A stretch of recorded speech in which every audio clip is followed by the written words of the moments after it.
Welcome to The Better Life with Dr. Mary Ann Pinkston. Join Dr. Pinkston today as she teaches you how an integrative approach to health, combining holistic and contemporary medical information, can lead you to the better life. And now, here's your host, Dr. Mary Ann Pinkston. Hello, everybody. I am Dr. Mary Ann Pinkston. Welcome back to The Better Life with Dr. Pinkston. And today I have got another wonderful show to bring to you guys. I think that the topic is a little near and dear to my heart. I'll be very transparent on this one. And I think that talking about our relationships with food based on some of our past experiences with, parents or, friends, exes, people that, we've come to love that don't necessarily love us have shaped and developed our relationships with food. And I have a wonderful guest today, such a bright star, Tori Janae. And so she has multiple degrees in psychology. She's got a long list of education and very bright young lady here. And so she has, I think her focus is in trauma, relationships, and confidence, all those things that we need help in. And I welcome you to the show. Thank you so much for coming on and talking with us today. Oh, thank you so much for having me. I'm excited to be here. Absolutely. Thank you. So we've mentioned a lot in that, I think, talking about trauma, relationships, confidence, that's a large book to unwind. And so I think when I think about my past, and always very transparent about the things that I've experienced, because I do believe that other people are experiencing the same thing, maybe don't really want to talk about it, feel very ashamed to talk about it. Absolutely. One thing that I had, and most of my audience knows, I was 300 pounds at one point, very overweight. And that was based on a horrible relationship with food, going to food for comfort. And I think if we look around us today with all the obesity and, metabolic disorders that we have in society, I think there is a huge button to push. So if you don't mind, we will focus on that. But please tell us a little bit about you and how you came to do what you do. Yeah, I love to kind of start at the beginning because that tells us so much about my qualifications are long. Yes, I've got a great list of education, but I think my greatest qualification is that I've walked the fire of mostly everything I teach. Yeah. So I now today live in Beverly Hills, California. I'm, have all these degrees, but this was never who I should have been statistically. I was actually conceived in a heroin rehab facility by my mother, I was the result of an affair. My father was already married with 2 children, so he left. Wow. And I was raised on and off welfare. My mom was married multiple times. She struggled with addiction her whole life. Mm-hmm. I'm the oldest living member of my family. Everyone has passed. I ended up taking care of my siblings. There was just so much trauma as a child, having both of my parents. My stepfather also had addiction problems. Everyone my mom was surrounded with obviously had that. My sister ended up becoming an addict. She overdosed. She didn't even make it till 40.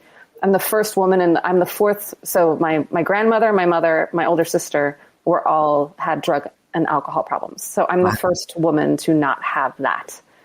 However, mine showed up as sugar and food and different things. Different things because I made a conscious choice to not engage with alcohol early on. But we now know children of alcoholics and addicts, we've got the same dopamine addiction issues. So I've literally had to heal tons of trauma. I've been through death. I've been through divorce. I've been through so much grief that, cracks your soul open. And so when I speak about these things, yes, I'm giving us really clear and easy to use tools, but I always love people to know that I don't say this as someone who has not been in the lowest places of life and had to pull myself out of that. Or amazing. Yeah. So I wanted to share that. That's so important. And thank you. Thank you for being very transparent about that. And I do the same. And it's been a long road. And I think there's so many women. I know there are men out there who experience these issues, but I think there are so many women who are, dealing with these underlying issues. And so thank you for sharing that. And the dopamine drive that we get, I think addictions can come in many different flavors.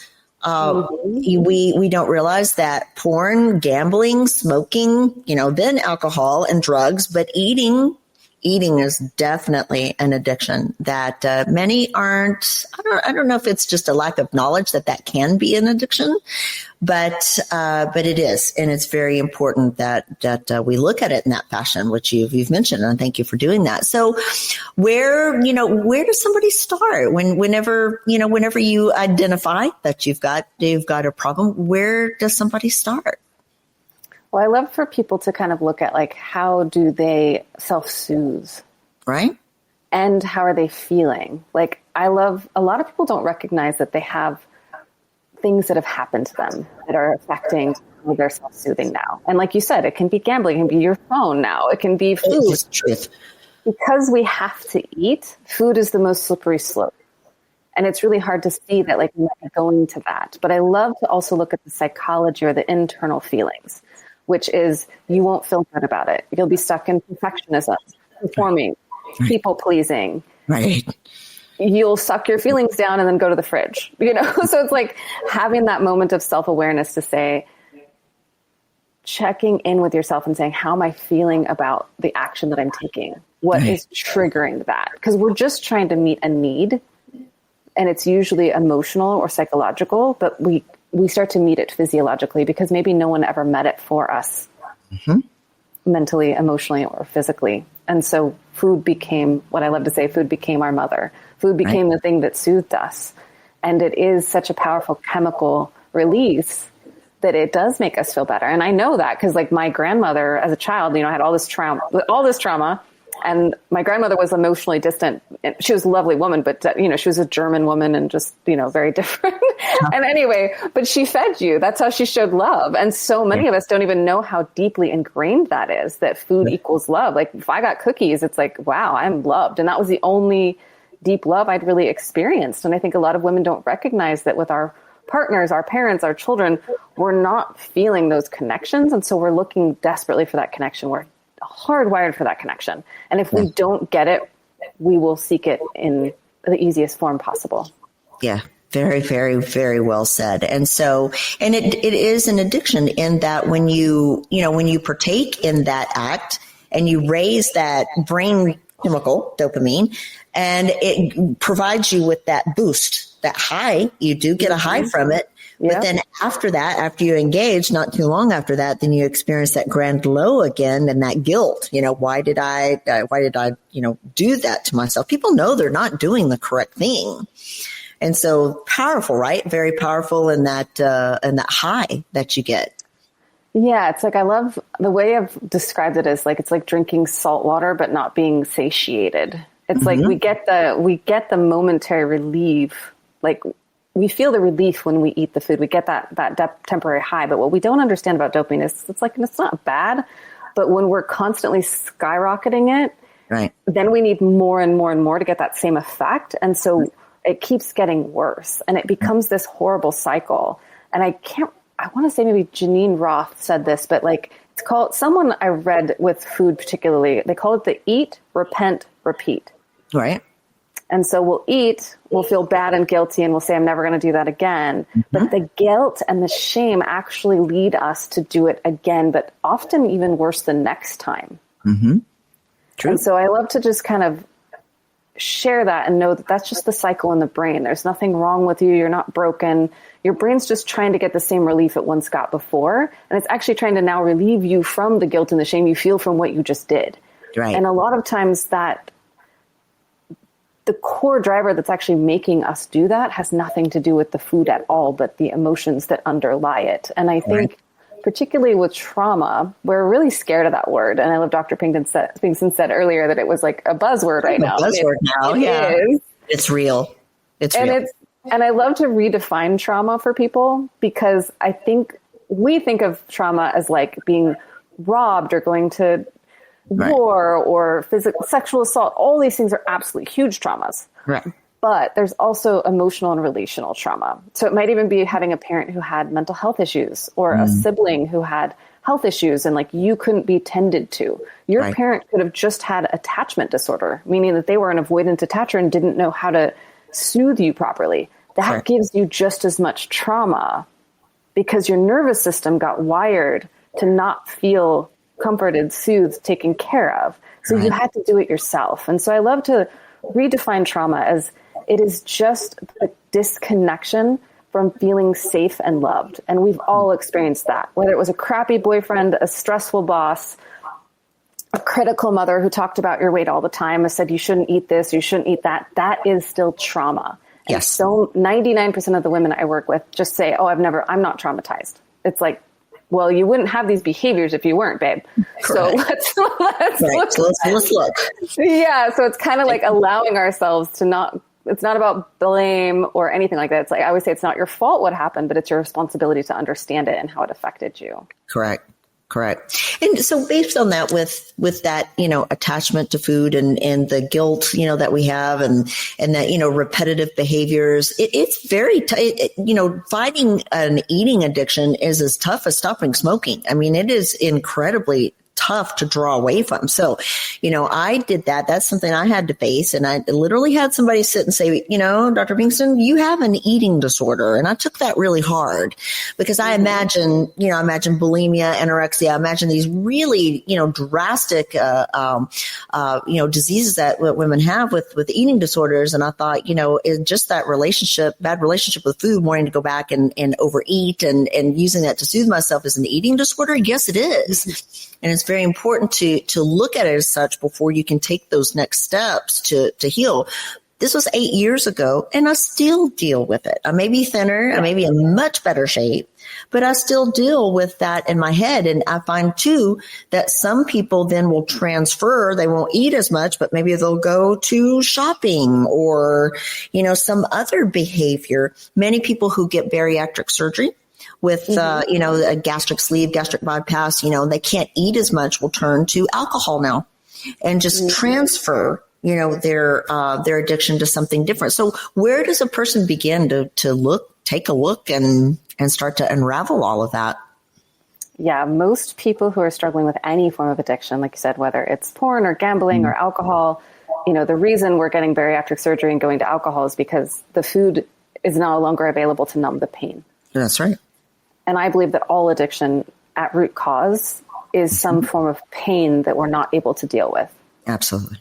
And so it's finding the source of that pain and being brave enough to say, like, what feelings am I actually running from? And you're this person if you're always busy, you can't sit still, you're always finding the next thing to worry about. You're worried about your kids, you're worried about your partner, you're worried about your job, but you never even know if you have to go to the bathroom. Right. I know, and I'm telling you, these are the signs internally that you are running from your own stuff. And I was her. Trust me, I was a 20-something-year-old workaholic who worked full-time putting herself through school. I was a type A, hypercritical, driven perfectionist. So these are all the things that are showing us that we're running from our pain. I had dumpster fires full of trauma within me. But I was terrified to look at it because I thought if I did, it would explode and blow my life apart. Oh, yeah. But it's really what opened me up to actually receive the love and the care and the connection that I actually desired. Yeah. Because a lot of women, particularly who have like this addiction to food, to another like psychological trait I see, is they are overgiving, overfunctioning, overlovers, and they worry about everyone else in their life, but not themselves. Not themselves. And so that's another big one is like, if you notice in your life, you're taking care of, right? I don't know if you see that too, but that's what I've always noticed. Oh gosh, yes. Oh gosh, yeah. I give the speech all the time, put your mask on first before you put it on somebody else. But I find a lot of that is in trying to please. It's not, the over love is there for sure. You're loving somebody else much more than you love yourself because you've never understood, love for yourself, but also just trying to please, trying to find approval. And pleasing is what's fascinating is that is a trauma response. Yeah. We have fight, flight, freeze, fawn. Fawn is people pleasing. Wow. So that means somewhere in your history, you had to make someone happy or deal with someone's bad behavior to stay safe. What does that mean? That means you threw out your boundaries, you read other people, and you worried if they were okay and not you. And you had to suck down how you really felt. And I can relate to this in my own life. Like I was just talking to my brother about this, because of my mom's addiction, I always had to kind of read her and see how she was feeling. Right. And I could never call out her behavior and say like, wow, this thing you did was horrible and it really hurt my feelings. I just had to suck down my feelings and find another way to soothe myself. Absolutely. And I carried that into all of my relationships because I didn't know how to actually express what I felt. And I see this so much, and particularly like, you know, with women who have eating, I love to call it disordered eating. So that way we don't feel as bad when we label it. Yeah. Because anything that's not eating to nourish and take care of myself, and that includes having chocolate here and there, of course. I'm a big fan of the 80-20 rule. And I weigh less now than I did when I was younger, for sure. Yeah. When I was in all that trauma, I ate a lot more. You know, I'm pretty tiny. I'm only like 5'3". So I definitely weighed about 20 plus pounds more. And I've never dieted. I've really done the inner psychological work to change how I show up. Yeah, because for me, it was like I said, it was cookies, it was cake, it was candy. Like I was someone who always had that to kind of escape to. That's how I dealt with my feelings. I didn't have a mother who would actually do anything for me. So I just love to kind of help people kind of tick these inner boxes of like, am I aware of my own needs? Do I know how I feel? Am I concerned about everything and everyone else? Because that's a sign that you're abandoning yourself. Right. Right. And abandonment is so that is kind of the trigger. So in a lot of people that I see, me too. So I feel like if I'm in a relationship and I feel like somebody, I'm trying to, meet my needs and trying to get them to, meet my needs. If they don't, there's this internal like flip that sends the anxiety and the, that thought process, that workaholic kind of type A, kind of run away from, or, just trying to grasp around me something that doesn't feed that abandonment. It's deep. It's really deep. I love that you said that, because actually, like, that's one of my free books is the 7 psychological wounds that create this disconnection from ourselves. They erode our confidence, but I think that's one of the core wounds that a lot of us, like, we have the abandonment wound, the guilt wound, where we feel guilty if we ever ask for our needs to be met, the betrayal wound, all of the, like, kind of the not enough wound. We all have these in us. And it's like, if we can recognize how they show up, but like that fear of abandonment is so deep because we are hardwired to connect. And when we feel like we're going to be left, I love to explain this to women particularly, is like, we kind of feel silly that we get so anxious when we feel someone withdrawing or not giving us what we need, or we don't know how to ask for it, or we feel them pull away and we cling more. We kind of think like, oh, it's so annoying. I can't believe I do this. We get frustrated with ourselves, and I've been there too. But historically, if we were kicked out of the tribe back in the day, we died. So our nervous systems are ancient. They still remember. That's a survival mechanism. Yeah, exactly. So it's not that anything's wrong with us. It's just that our wiring has to be retuned and retooled. It's like faulty, it's just ancient wiring that has gotten triggered to keep you safe. And now it keeps you stuck in negative dynamics. Absolutely. And I think we are hardwired for negativity anyway, aren't we? I think it's like 80% of our thoughts are negative, but it's based on, we don't live with being fanned and fed grapes, back in the day of cavemen or whatnot. We weren't hardwired for survival. If we were surviving that way, right? But no, we were chased by the bear. We were constantly on the hunt for food. We were, it was all survival. So I think our brains are trained more in a negative fashion, right? Yes. In neuroscience, they've proven this. Like it's actually called the negativity bias. So we are hardwired to look for what's wrong and to solve problems to survive. And so the body is completely designed to survive. And I love to explain this too when it comes to like weight loss and health with women, because it's like, if my body has to choose how to make its hormones, I have the master hormone pregnenolone.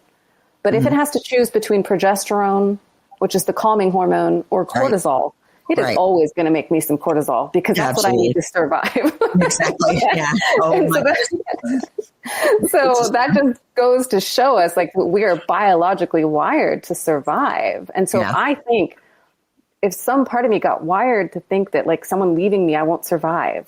Right. Me not people pleasing, I won't survive. Me setting boundaries, I won't survive. I won't be safe. we'll always prioritize that. And there's nothing wrong with us. It's just an outdated survival strategy that we can absolutely rewire. Right. And outdated is well said, because if you like, I'm 56 years old, I'm still living this way. Like, when are you going to get it? Right. Survived a lot, and everybody who knows me well knows I've turned things around. I'm in a great marriage now, and things are wonderful around me. But my goodness, that ghost comes back to haunt, and it comes back to haunt often. And so, I know I have my own support system around me and everything that I'm trying to master. But there's a lot of people who don't have understanding and support around them to be able to try to change this thinking. And it is about that. It is within you to change that thinking. But if you aren't taught those tools, then how do you start? Where do you begin? Well, luckily there's so much information out there. Even if you start with listening to podcasts like this, starting to do that self-inquiry, I would say 15 minutes of self-awareness each day is better than, can be as effective as weekly therapy. Right. Because you're just taking time to say, like, how did I feel today? What was I avoiding? What triggered me? Because your triggers are your teachers. Your triggers are showing you. They're literally identifying your wounds. Well said. If I get triggered, I can sit with that trigger and say, gosh, my boyfriend said this. What did that make me feel? What do I believe about myself? Right. Oh, I believe like they're going to leave, or they don't love me, or I'm not good enough. Whatever it is, it's like just that core self-honesty. And I know that's scary. There's a book by Dr. Nicole LaPera called How to Do the Work. I think she does a good job of explaining this, like buy a book for $10. And so I love to start with the free things that we can do to start healing this. Yeah, absolutely. I jokingly call it the ABCs of healing. Mm-hmm. I start with my awareness. In that awareness, I start to learn what I believe about life and myself. Mm-hmm. And then I can be in that, like the C's, which is like the consciousness, and I start cleaning house mentally, emotionally, physically. And that doesn't mean I have to change everything. People get really terrified of that. They think, oh gosh, if I really look at this, I'm going to have to break up with my husband or stop talking to my parents or whatever. But you shifting a lot of times will naturally change that relationship with them. Absolutely. And I've seen that thousands of times. Yeah. Yeah. And don't look at it as changing somebody else. Look at it as changing you. It's like a ripple effect. You drop a little drop in a puddle, and you watch those ripples effect, right? And that's it. It does that with your children, with your family, with your spouses, and it does that ripple effect is amazing.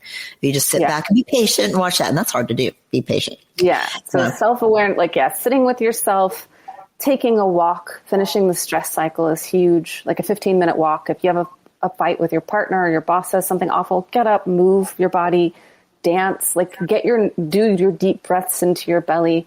These are all really simple things that will start grounding you in yourself. So you can start giving yourself your own nervous system safety. Like if you want to go eat a pan of brownies, count to 10, take 4 deep, box breaths, and just be honest about, okay, I really want to do this. I'm just going to pause. There's all your power's in that pause. And then one of my favorite tools to teach my clients is, even though I'm going to eat this entire pan of brownies, I deeply love and accept myself. Wow. Hard to do. It is, and look in the mirror while you do that. If you can, yes, that's next really level.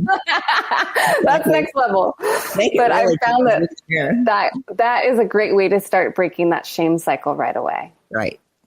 It's like, okay, even though I'm going to eat this, even though I'm going to do it, I'm still going to do it. I'm hell bent on it. That's okay.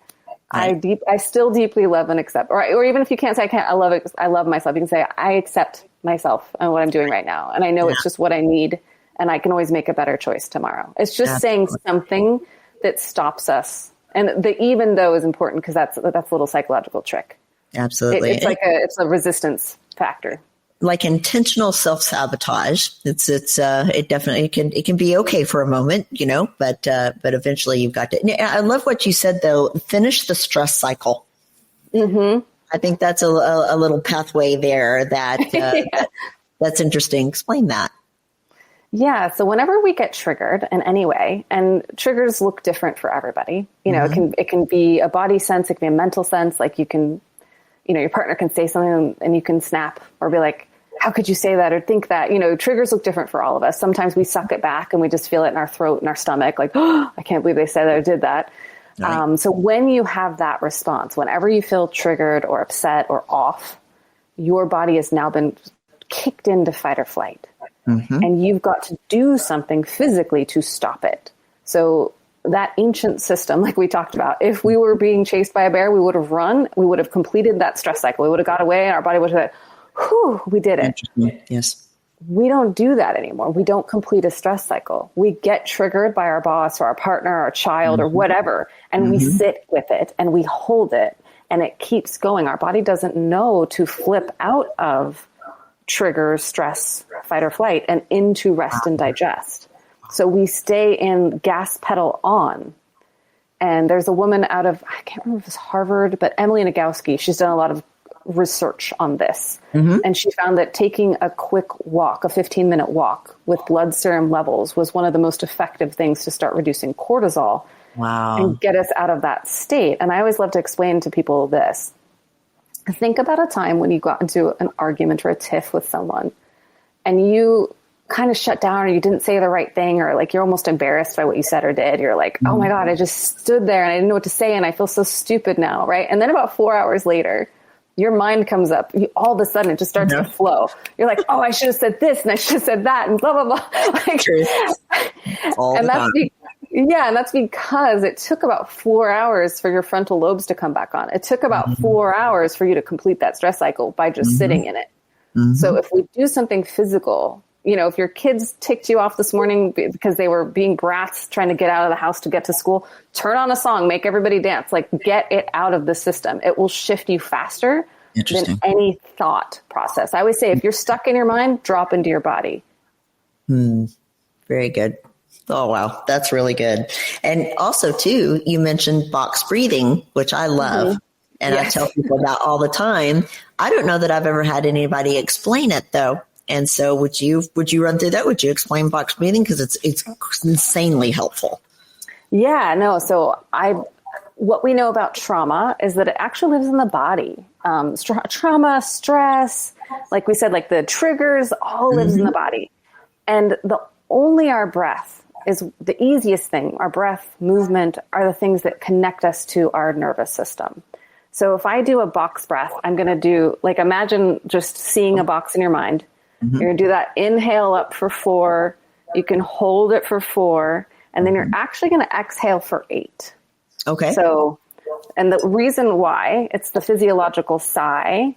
It is when we exhale longer than we've inhaled, our body gets the signal that we're safe. Wow. Sometimes you see this in little kids when they're really upset and they've been crying. And when they start coming down, they start going, yeah. Yeah. And you'll actually see them like you'll hear the double sigh. You'll hear the long release. Yep. It's natural in all of us. So we're taking that mechanism and making it intentional. Wow. We're telling our body now, I'm going to inhale for 4. I'm going to hold for 4. I'm going to exhale for 8. So you can think, 1, 2, 3, 4, 5, 6, 7, 8. But sometimes people call it the box breath. I've called it the triangle breath. It goes a million ways, but it's the most commonly called the box breath. So I love that. There's also, I'm a yoga teacher as well. There's also something we call Nadi Shodhana, which is very calming to the nervous system. And you can Google how to do that. It's NADISHONDANA, but it's ultimately alternate nostril breathing. Okay. So I take in a breath through one nostril, exhale, inhale, exhale, inhale, exhale. What is it doing? It's taking both sides of my brain and it's integrating them. Interesting.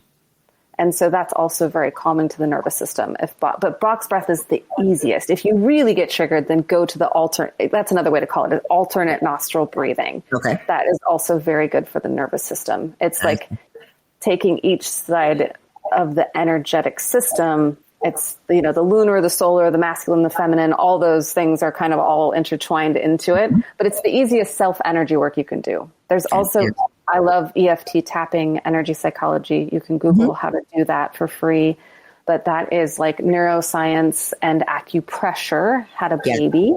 Yep. It's just teaching my nervous system to calm down in that triggered state. You can even just tap the sides of your hands together, like along the sides of the palms. Like, even though I'm craving this food really bad right now, I deeply and completely accept myself. We're just looking for anything to give you that pause and that a bit of calm to make a better choice. Absolutely. Absolutely. Which is great. I think that with many people will, and I don't know a better way to say it, just kind of poo-poo the tapping, the yogas or things like that. But they don't realize that the neurological system is changeable. It is what we call neuroplastic, right? So we've been told that once we are hardwired to something, that is it. It is hardwired. The neurological system, once it dies, it can't be restored. It can't be changed. But, I can't teach an old dog new tricks. All those things come to mind. And it actually is. Neuroplasticity is something that we can use to change our behaviors, not only our behaviors, but some of our actual, physical changes that we want to make, psychological, physical, spiritual, all of those things. We can make the brain change. And these are ways of contacting those things together. The psychological, the spiritual, all that together is to get the brain. So tapping and yoga, I love yoga. I love meditation. All those things that have been poo-pooed for a very long time are actually changing the neurological system and making them more now we've And so we know. First of all, these have been around for like 5,000 years. Absolutely. They have. And second of all, anything that's been around for 5,000 years. Yes. And believe me, I was a young psychology student who didn't believe in any of this stuff. But then I took my first yoga class at like 21 and I floated out of there. I'd never actually felt calm before that class. That's beautiful. And so that's what got me interested in it. And then later, like the number one doctor in the world on trauma is Dr. Bessel van der Kolk. And he's out of Harvard, and he wrote a book on how to heal trauma.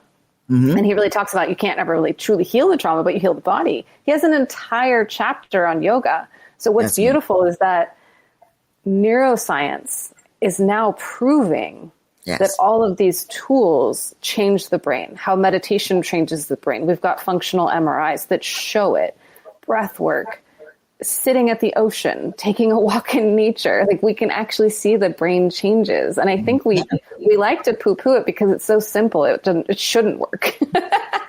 Thank you for using my term and making it scientific today.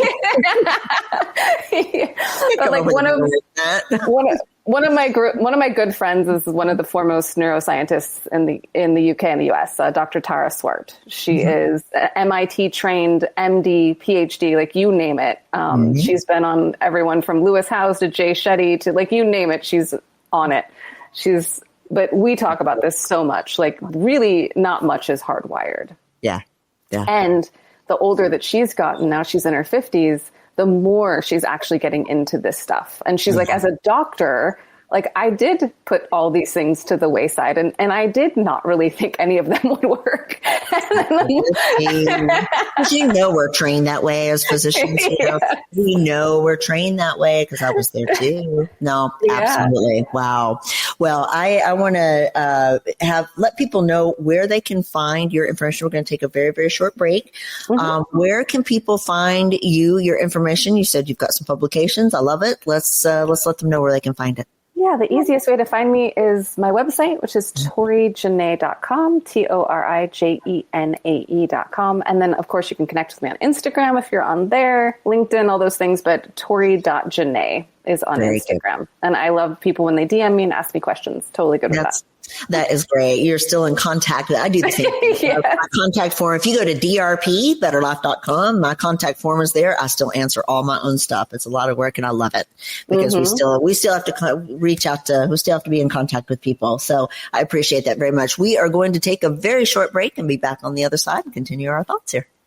Depression, anxiety, low energy, weakness, these are just some symptoms of low B12 levels. And the absorbable B12 folate supplement that's helping people declare victory over depression symptoms is De Novo Plus B12 by Magna Pharmaceuticals. Patients with symptoms of depression often exhibit low levels of folate and vitamin B12. The human body needs sufficient folate intake to produce the essential neurotransmitters serotonin, dopamine, and norepinephrine. These neurotransmitters alleviate feelings of sadness anxiety, and gloom. What makes De Novo Plus B12 so successful? De Novo Plus B12 contains readily absorbable folate and B12. That means it's more successful at correcting the root cause of your deficiency, not just the symptoms. Whether you are suffering with low energy, depression, fatigue, or anxiety, you owe it to yourself to learn more at magnaweb.com. That's magnaweb.com. Please let us know at checkout that you heard about De Novo Plus B12 on The Better Life with Dr. Pinkston. I have to thank MagnaWeb. They are the Magna Pharmaceuticals, a tiny little pharmaceutical company, have been so sweet to me, and I appreciate them very much. And I appreciate you. Thank you for being on today. We are talking about a lot of things. Trauma. I wanted to kind of go the direction with the relationship with food, because I find so many people, are overeating at the sake of their self-confidence, and we're getting into a lot of metabolic disorders and heart disease, dementia, and all these things just from this behavior. And this is something we've got to face and stop, but it's a deeper issue. Yeah. It's much, much deeper. You've mentioned a couple of fantastic things, ways that we can, things that we can read, ways that we can approach this from home. The two thoughts. One is therapy. I think therapy, you can call it life coaching. You can call it whatever you want to. I think the support is mandatory. I find many people are very afraid of therapy, are very afraid of coaching, are very afraid of sitting with another person who exposes their stuff. And so I want people to understand therapy, though, and coaching, and how it works, and why it's something not to be ashamed of and to seek, for sure. Yeah. I always say, we want to be mentally and physically well. Mm-hmm. And we know that if we want to be physically well, we have to go to the gym, or we have to exercise our bodies. We have to move it. We have to do something daily. It's the same thing if we want to be mentally well.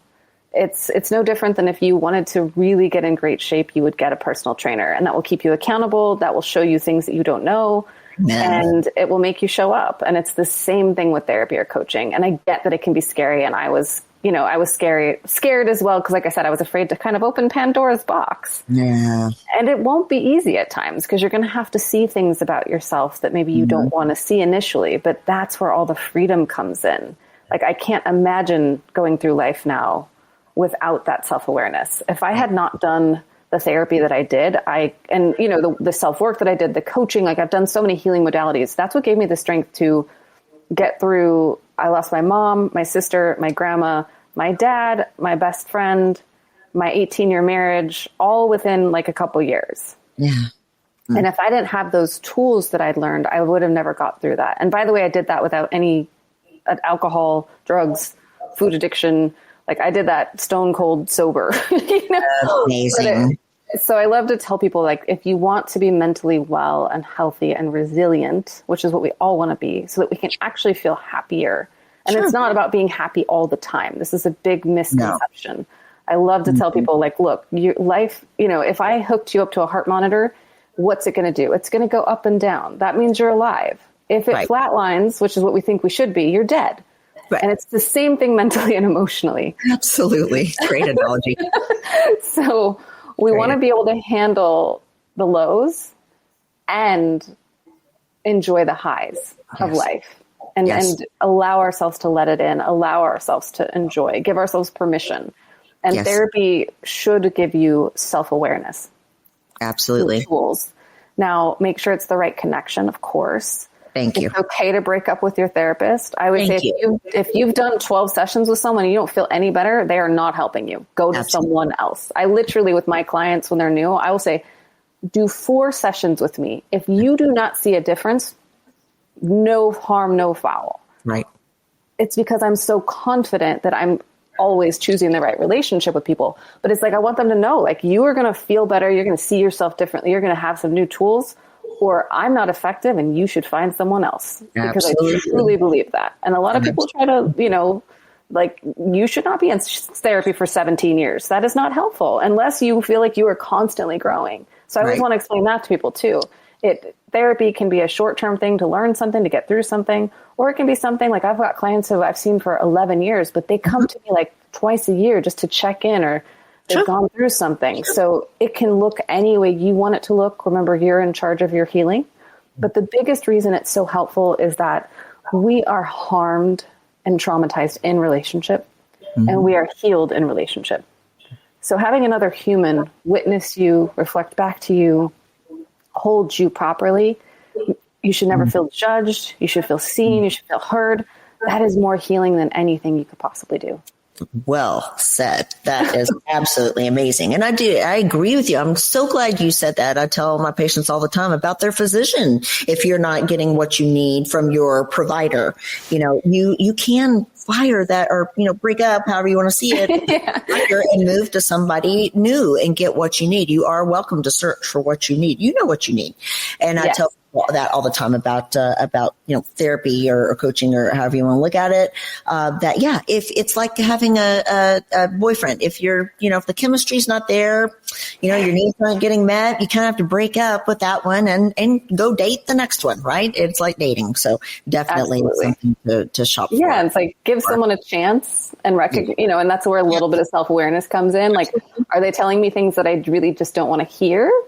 Yeah. Or is it just not helping? Because, I've had so many clients tell me that 7 sessions with me has been more effective than years of therapy. And it's because I can work differently. I am a coach. I can ask different questions. I can go deeper, faster. Absolutely. Therapy, and I love to tell people the difference sometimes because it's different. So sometimes therapy is something you need to get to functioning well. So if you're really struggling with deep food addiction, find someone who specializes in that. Right. Therapy will get you to functioning well. Coaching will really help you get to flourishing. It's kind of your next level. People who work with me have typically done a little something before they get to me because I'm going to go deep. I'm going to get to root cause. We're going to do everything. Energy work, energy psychology. We're going to really work on rewiring things. So you got to have enough self-awareness to do the kind of work that I do. Right. So being honest with where you're at in your journey, if you need a little bit help, gaining that self-awareness, connecting the dots, therapy is a great place to start. But anyone that, again, makes you feel seen, makes you feel heard, I really believe that everybody needs some form of therapy or coaching. Because like I said, we need that person who can be objective but loving and reflect back to us, not only our greatness, but where we get in our own way. Because we all know what we should do. Right. But this is why New Year's resolutions don't work, et cetera. I know exactly what I should do. Yeah. That doesn't mean my psychology will let me do it. Yeah. People will say, I've got my friends, I've got my church, I've got, my spouse. And I'm like, it's different. They don't really understand tools and, guiding you as to how to, they'll listen and they can be a great sounding board, but sometimes they can't be very objective first. No. And next, then they don't understand the tools that you need to start to change. And that needs to be pointed. It is uncomfortable at times. It can be very difficult. You can walk out of a session and feel completely drained. But you've done some work then, like a good workout, right? You go and you get a workout. Yes. Oh my gosh, she kicked my rear end. And but you did some work. You're building something. You're changing. Your body's changing. So same thing with the mind. And it's true with our friends and our partners. I love that you brought that up because I love to explain the role of our partner is to be loving, accepting, and always be on our side. And we don't always need that to grow. Right. The role of our friends is to support us, to tell us we're right, to tell us that boyfriend was awful, all that kind of stuff. For sure, right? Right, yeah. So it's we want that in our friends. And we all should have that friend who will, and I definitely have 2 of them, thank God, that will call me out and say, okay, girl, this is what's on you. Exactly, which is good. But both of those friends, for me, are trained, right? So it's 99% of what people say to you when they are your friends, your church members, your partner, is about your relationship and about their own stuff. And that's what we call projection. And so I love to explain that to people because we can feel really bad after a conversation with friends sometimes. And it's not even our fault. It's because that's what they said is about them. And there's not really right or wrong globally. There's right or wrong for you. And so a therapist will help, or a coach or someone who's well-trained will help you get that clarity within yourself. They'll help you understand who you truly are, what you need to do. And like you said, give you the awareness, the understanding, and the tools to actually move forward for once. Yeah. And to stop feeling, I always say we typically do this when we're sick and tired of being sick and tired. Yeah, absolutely. Why do you have to reach your absolute low to start finally picking up and coming back up? But it seems to happen every time, and that's okay. That's okay. Just don't let it be. Powerful teacher. And that's what it's designed to do. Humans we're pretty easily wired to go away from pain and toward pleasure. And that gets us into a lot of trouble. That's where addictions come from. In every addiction, I can think of an example. So the pain of staying the same has to outweigh the momentary pleasure that we get. And that's when we change. And that's so true. And I think even, again, I always relay things back to my own experience, but there was a moment where I was so tired of being overweight and feeling so horrible that it was just time. And everybody has to reach that level on their own. Only you know when that time is, but it's that ultimate moment where you're like, okay, enough is enough. Yeah. And when you reach that point, just look for these tools, to help catch you as you fall. Don't do it alone. Don't do it alone. Really don't. Especially when it comes to rock bottoms. And rock bottom, I love this saying in addiction work where like the rock bottom looks different for everyone. We don't have to go to the basement. Rock bottom might be floor 4. We're like, okay, I'm low enough. I'm lucky you. Right. Lucky you if you didn't go to the basement first. But most of us have to go to the basement. Absolutely. And I mentioned that there were 2 things that I wanted to ask you about because, and one was that, but the other is something like EMDR. Or I think it's ART. There's a lot of different therapies now that are very interesting, and that functions on that neuroplasticity, that our neurological, physical neurological system, physiological neurological system can then also help to control just our emotional, mental health as well. Is that something that you support? I don't know if you do or not, but is that something you advise or support? No, I think EMDR is great, particularly if EMDR is called eye movement rapid desensitization.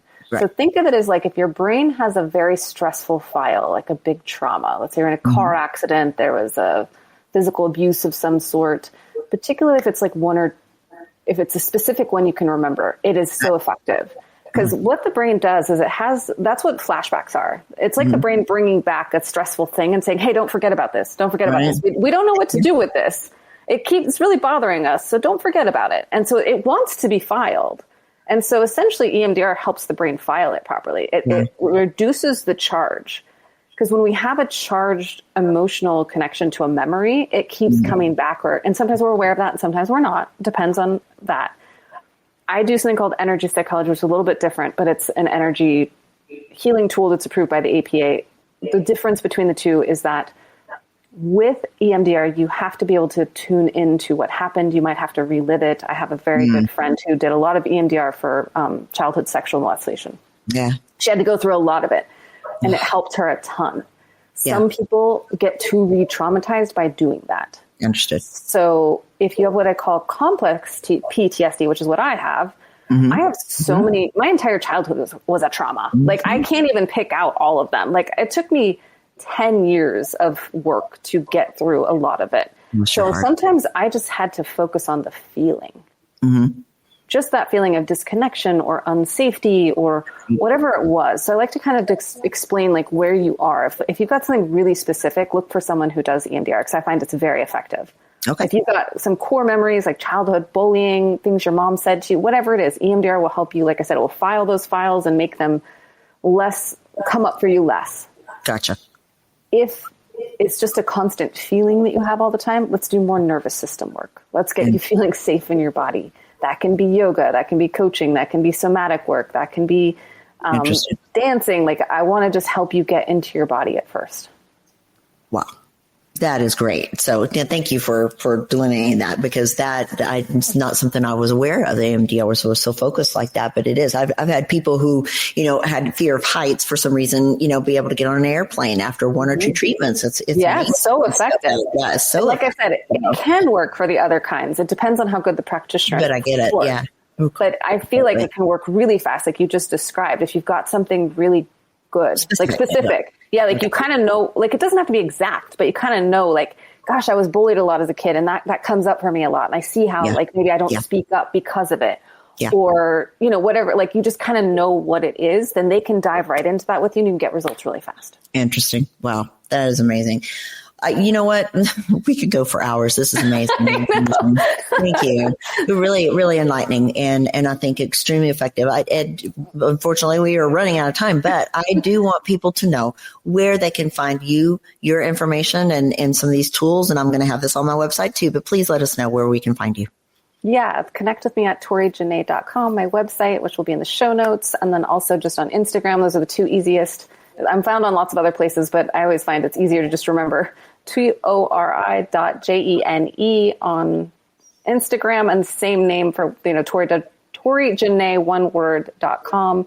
You can connect with me there. You can apply to do a introductory session. I only work with people that I truly know I can help, or I'll just tell you what might help you more effectively. Beautiful. Beautiful. Perfect way to be. So I love it. And again, she's right. You can find all this in the show notes and on the website, drpbetterlife.com. And as well as all of my other shows. Been doing this a couple of years and I love it. And I bet this is going to be one of the top ones. Thank you. This is fantastic information and very helpful.